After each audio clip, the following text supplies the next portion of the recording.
Alright, we've got an 04 Jetta TDI 1.9 BEW engine, and we're having intermittent just shut-offs. So I'm going with a crank sensor. Didn't give any crank codes, but a lot of times I've had that happen and no codes on the crank sensor, and that's what it was. So the gray plug right there, it wraps down on the back side of the dipstick tube and straight down there, and of course mine is nice and dirty.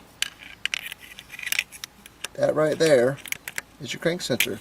There's a little 10mm bolt that holds it on there, and it's just, that's where it is. It's got a little O-ring in there that kind of holds it to the block, and a little 10mm. So if you have intermittent shutoffs, I would go for it and check out your crank sensor. We also have a timing, new timing belt going on, water pump, all that. So other videos coming up on the Jetta TDI.